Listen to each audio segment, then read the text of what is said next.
He was not the one most skilled at fighting, yet he was the one who saw through fighting itself.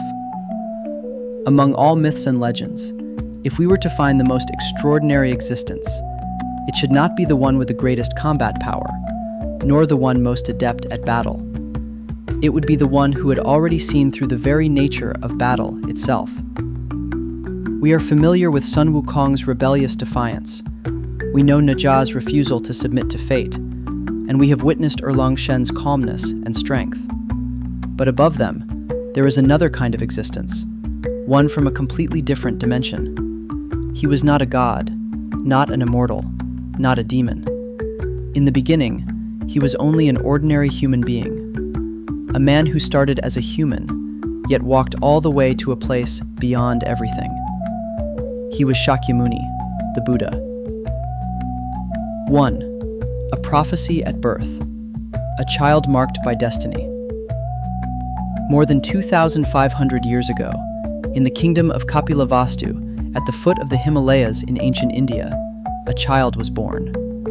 He was the son of King Suddhodana, and his name was Siddhartha Gautama. About his birth, there is a deeply symbolic story that has been passed down. It is said that the moment he was born, he stood upright and took 7 steps toward the east. With each step, a lotus flower blossomed beneath his feet. Then he looked around in all directions and spoke these words: "Above heaven and below heaven, I alone am the honored one." If heard only through modern ears, these words sound almost arrogant. But on a deeper level, this was not the pride of an infant.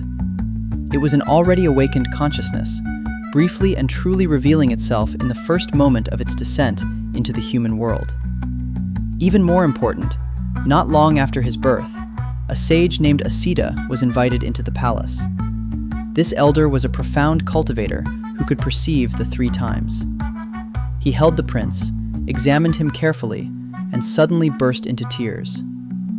King Suddhodana was alarmed, fearing some ill omen. But the sage said, "Great king, I do not weep for the prince. I weep for myself. For I know that this child will one day become the greatest awakened being in the world. But I am too old, and I will not live to hear him teach the Dharma." He left behind a prophecy that changed everything. This child would either become a Chakravartin, a universal monarch who would rule the world, or he would become an awakened one who saw through the truth of existence, a Buddha. For a king, this was hardly a real choice.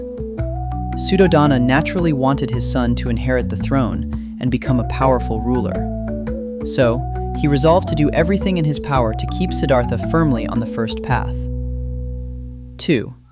A perfectly designed, perfect world. From that moment on, Siddhartha's life was carefully designed. He lived within a palace surrounded by triple walls, where it was spring all year round, and everywhere there was music, flowers, and laughter. He had the finest teachers, the bravest warriors, and the most beautiful maidens. King Suddhodana even gave an order.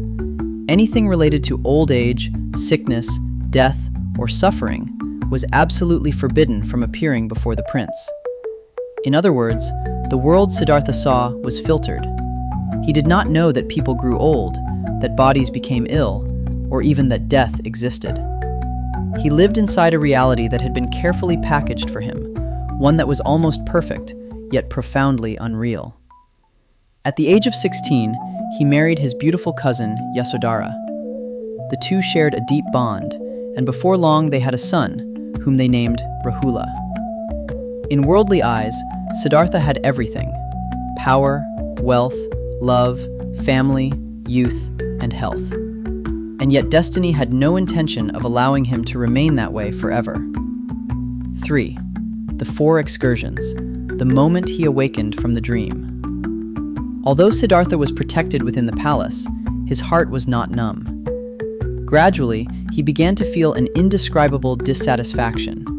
The music, the dancing, the wine, the flowers, all of it seemed somehow wrong. It was like a person who had eaten sweetness again and again, and one day suddenly wanted to know whether anything in the world existed that was not sweet. At last, one day, he asked to leave the palace and see the world. King Suddhodana hesitated again and again, but finally agreed, after first sending orders to clear the streets and ensure that no sign of misfortune would appear. But the world can never be hidden forever. On his first outing, he saw an old man, bent over, his hair gray and white, his teeth gone, leaning on a cane, trembling as he walked. Siddhartha had never seen such a person before. He asked the charioteer, "What kind of man is this? Why has he become like this?" The charioteer replied softly, "My prince, this is an old man. Every person, so long as they live, will one day become like this." Siddhartha felt something strike his heart with force. He asked, "Will I also become like this?" The charioteer did not dare to answer, but the silence itself was the answer. On his second outing, he saw a sick man, lying by the roadside, covered in sores, groaning in pain. Siddhartha asked again, "What kind of person is this?" "This is a sick man, my prince. The body can fail. It can become ill." On his third outing, he saw a corpse, motionless, surrounded by grieving relatives. That was the first time he learned that human beings die. These three sights, old age, sickness, and death, were like three arrows piercing through the protective shell around his heart. And just when he was nearly shattered, he saw a fourth kind of person, a wandering ascetic. Dressed in ragged clothing, yet his gaze was extraordinarily calm. Siddhartha asked, "What kind of person is this?" The charioteer said, "This is a Shramana. He has renounced all worldly things in search of a way to escape birth and death." At that moment, a question exploded in Siddhartha's heart. If life is destined to grow old, fall sick, and die, then what is the meaning of all this? Can palaces, music, power, and love stop old age, sickness, and death? After returning to the palace that day, he could never return to his former self. The palace was still splendid, the music still beautiful, but Siddhartha knew that such joy was only a temporary surface. Human happiness, he realized, is built upon temporarily forgetting the truth. Once one has seen the truth, one can never again pretend not to know. 4. The departure in the depth of night, a turning away without farewell. At last, one night, he made a decision that would change history. At that time, he had only recently become a father. His son Rahula had been born. King Suddhodana thought that with a child, the prince would settle down and remain on the throne. But the opposite happened. The birth of his son made Siddhartha feel even more deeply the weight of attachment and responsibility.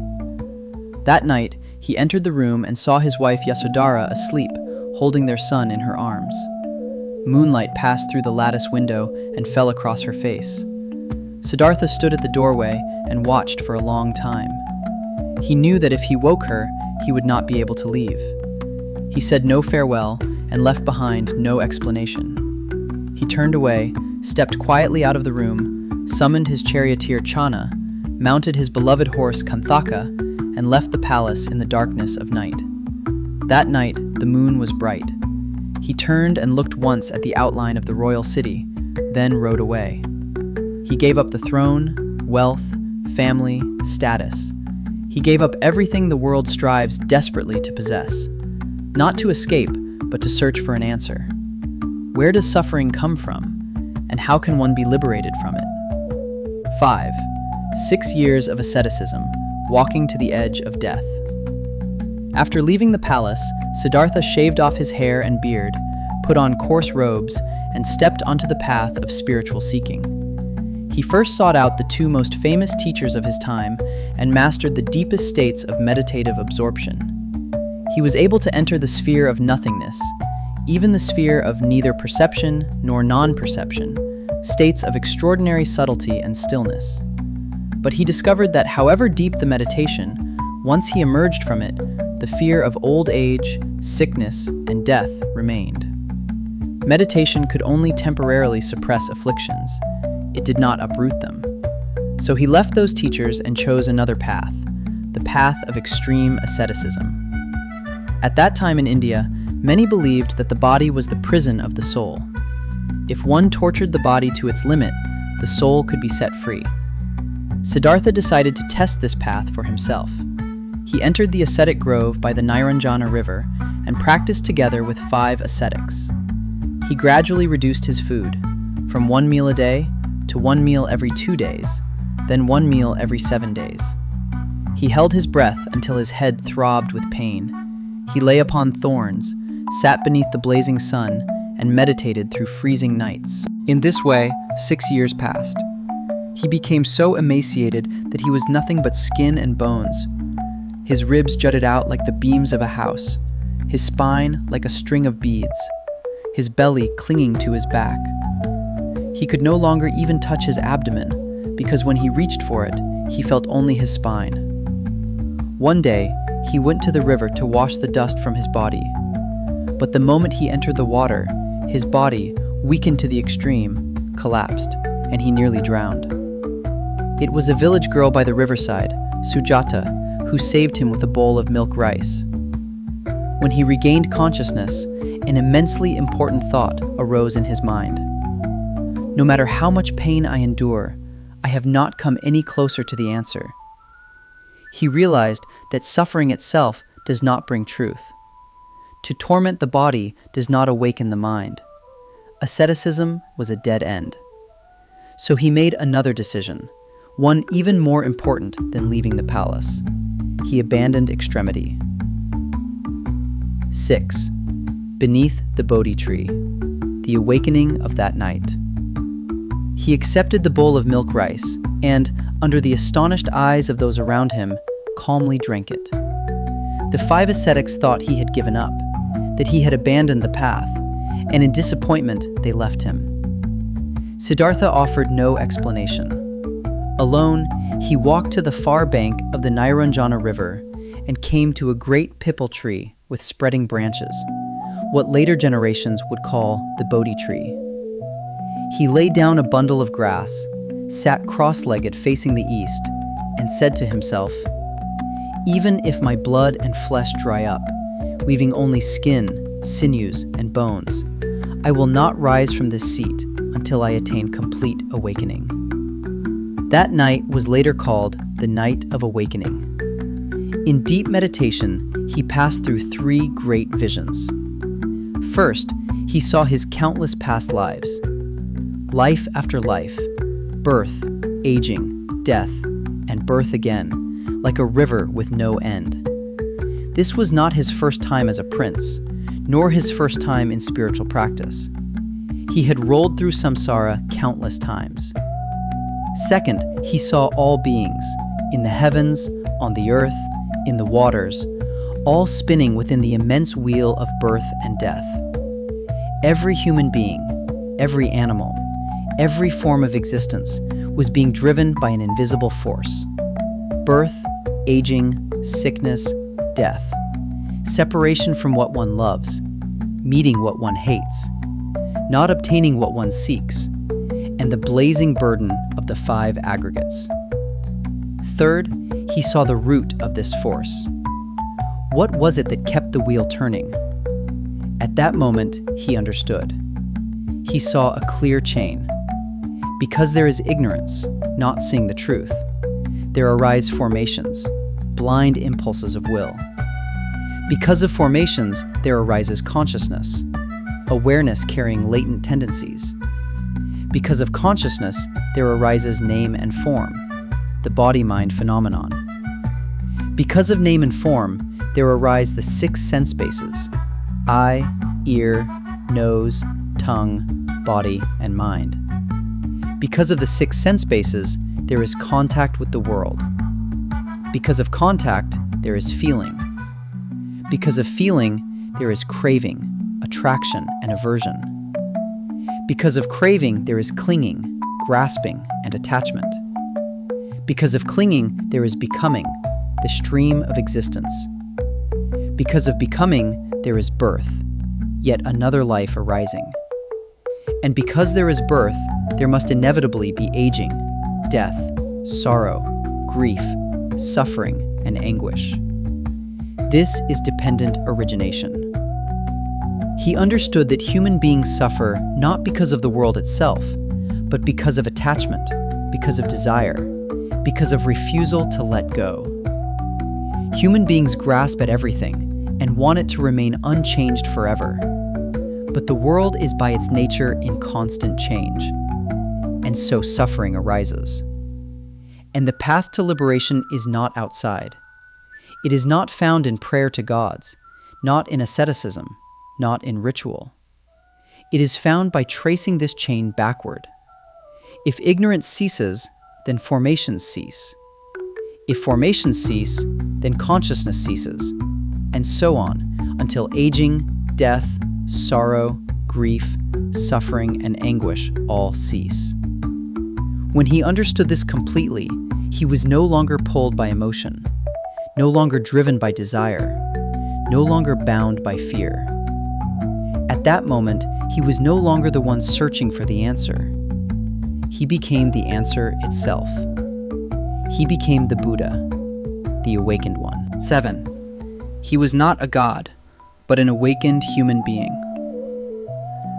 Here there is an extremely important detail. He did not gain some dazzling power. There was no lightning, no fire, no ability to destroy heaven and earth. But he attained something of a higher order. He saw through the entire system. It was like a character inside a game who suddenly sees through the code. He is no longer trapped by the rules of the game. He knows what is real and what is false. He knows what is worth doing and what is not. This is why Sun Wukong, Nojia, Erlang Shen, no matter how powerful they are still fighting within the rules. But the Buddha is the one who saw through the rules themselves. One struggles within the chessboard. The other has already stepped beyond the board. From the very beginning, they were never in the same dimension. 8. Turning the wheel of Dharma for the first time. Not empty talk, but a path that can be walked. After awakening, the Buddha remained beneath the Bodhi tree for 49 days. During that time, he contemplated one question. The truth I have realized is too deep, too subtle, too contrary to the current of the world. People are accustomed to attachment, accustomed to chasing pleasure and fleeing pain. If I tell them there is no self and all things are impermanent, will they understand? Or will they misunderstand, even reject it? It is said that even Brahma descended to request that he teach. World-honored one, please turn the Dharma wheel. In this world, there are still some whose eyes are only lightly covered with dust. They can understand. So the Buddha rose and walked more than 200 kilometers to the deer park at Sarnath. There he went to find the 5 companions who had practiced asceticism with him and later left him. When they saw the Buddha approaching from afar, they first agreed among themselves, "Do not stand to greet him, he has fallen away." But as the Buddha drew near, they rose involuntarily, for they saw that this man had changed. His eyes, his presence, even the way he walked, were completely different. There was in him a freedom and peace that could not be feigned. The Buddha said to them, "Monks, there are 2 extremes that one who has gone forth should not follow. One is indulgence in sensual pleasure, which is low, worldly, ordinary, and unprofitable. The other is self-mortification, which is painful, ignoble, and unprofitable. What the Tathagata has realized is the middle way, neither inclined toward indulgence nor toward self-torment. It gives rise to vision, gives rise to wisdom, and leads to peace, awakening, and nirvana." Then he gave his first teaching. Later generations called it the first turning of the wheel of Dharma. He taught 4 truths. The truth of suffering. Life contains suffering. Birth, aging, sickness, death, separation from what one loves, meeting what one hates, not getting what one seeks, and the burning burden of the 5 aggregates. The truth of the origin of suffering. Suffering has a cause. Its root is craving, attachment, and ignorance. The truth of the cessation of suffering. suffering can come to an end. Nirvana truly exists. It is not annihilation, but the complete extinction of suffering. The truth of the path. There is a way to end suffering. It is the Noble Eightfold Path.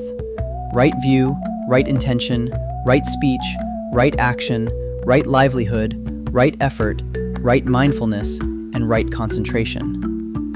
It sounds simple, but it transformed the course of countless lives. When the 5 ascetics heard this, all of them attained realization. The Buddha did not change the world through force. He changed the world through understanding.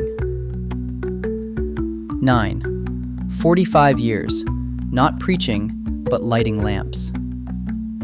For the next 45 years, the Buddha walked barefoot across the 16 great kingdoms along the Ganges. He rode no carriage, mounted no horse, carried no gold or silver. He lived by alms, teaching according to circumstances. He spoke with kings, Bimbisara of Magadha and Pasenadi of Kosala. Both became his disciples. He spoke with a murderer, Angulimala, who had killed 999 people and even intended to kill the Buddha. Yet with only a few words, the Buddha led him to lay down his blade, and in the end, Angulimala attained arahantship. He spoke with the lowest in society, prostitutes, outcasts, scavengers. In an age when caste divisions were severe, the Buddha said, "When rivers flow into the sea, they lose their former names. When beings take refuge, they leave behind their former caste. Before awakening, all are equal." He also faced his own family. His father, King Suddhodana, became his disciple in old age. His wife, Yasodhara, later went forth into the homeless life as well. Even his son Rahula entered monastic life at the age of 7, becoming the first novice monk in Buddhist history. He also faced betrayal and slander. His cousin Devadatta tried many times to harm him, even releasing a drunken elephant and rolling a massive boulder down a mountain toward him. Yet the Buddha remained calm throughout, without anger, without retaliation. This was not weakness. It was because he had already seen through the illusion of both hurting and being hurt. 10. The final journey. A grove of trees, a single sentence. At the age of 80, the Buddha knew that his time had come. He set out from Vulture Peak on his final journey of teaching. Along the way, he ate food offered by the smith Kunda, and his body became gravely ill. But he did not turn back. He continued onward until he reached a grove of sal trees in Kushinagara. He asked Ananda to spread his robe between 2 trees, and there he lay down on his right side, with his head toward the north. This is the famous lion's posture. That night, the moon was bright. Many people gathered around him, weeping. Ananda himself went behind a tree and wept silently. The Buddha called him over and said, "Ananda, do not weep. Did I not tell you long ago that all things we love must one day be separated from us? Do not grieve. This body will perish, but the Dharma, the truth I have taught, will not disappear." Then he asked one final question. Does anyone still have any doubt? If so, now is the time to ask. Do not later regret and say, "The teacher was before us, and yet we did not ask." Everyone remained silent. No one had any doubt. At last, the Buddha spoke his final words in the human world. They were not a profound spell, nor some earth-shaking proclamation, but an extremely plain sentence. All conditioned things are subject to decay. Strive on with diligence. Do not be heedless. Then he entered meditation, rising level by level through the absorptions, then descending again, and finally from the 4th jhana, entering parinirvana, complete, irreversible, total liberation from the cycle of birth and death. 11. Returning to your question. What exactly made him so extraordinary? So why do we say that he is the most extraordinary existence among all myths and legends? Because everyone else is trying to win. To win in battle, to win in struggle, to win in contest. Sun Wukong wants to defeat heaven. Nija wants to defeat fate. Erlang Shen wants to defeat his opponents. But the Buddha was the first to say, I do not need to win. Not because he could not fight, but because he had already seen through the very nature of winning. What is winning? Winning is being stronger than someone else within the same set of rules. But if you are no longer within that set of rules, do you still need to win? It is like a person who has awakened from a dream.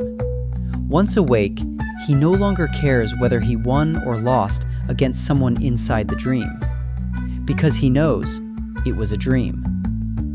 The life of the Buddha appears, on the surface, to be the story of a prince who gave up everything to pursue spiritual practice.